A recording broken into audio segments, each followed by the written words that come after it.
Na wadau wa uhifadhi wa mazingira wamekutana mjini Malindi kujadili mbinu endelevu na za kitamaduni za kuhifadhi maeneo chepe. Wakiongozwa na Daktari Paul Orina, mkurugenzi wa taasisi ya utafiti wa bahari na uvuvi humu nchini, walisisitiza haja ya kuhamasisha jamii kuhusu hifadhi wa maeneo yaliyo na unyevu, kwani wao ndio wanaoishi katika maeneo hayo. Wakizungumza na waandishi wa habari, wadau hao walibainisha kuwa mojawapo ya mabadiliko ya tabia nchi, uharibifu mkubwa wa maeneo chepe na vyanzo vyake vya maji humu nchini unasababishwa na jamii, na mara nyingi kutokana na kutokuwa na uelewa wa namna ya kuhifadhi maeneo hayo muhimu. Waliongeza kuwa kushirikiana kwa jamii kupitia mbinu za uhifadhi wa kitamaduni kutarahisisha kuelewa na kutekelezwa kwa mbinu mbalimbali za uhifadhi.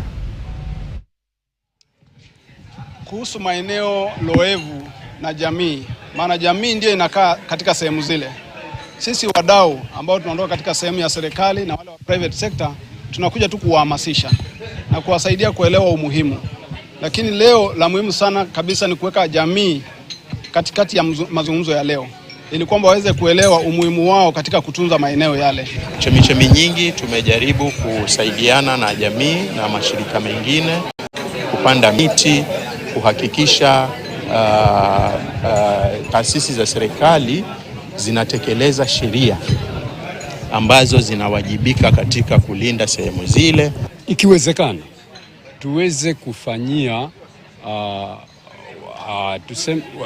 urekebisho wa zile sheria za jadi, ili tutambue hii sheria hii imepitwa na wakati. Manake ni kweli tumeangalia tukaona kwamba zile sheria za jadi kuna zingine zimepitwa na wakati. We are looking at how communities, especially the local and traditional knowledge, and how these communities contribute to, science-based decision making on conservation and restoration of wetlands.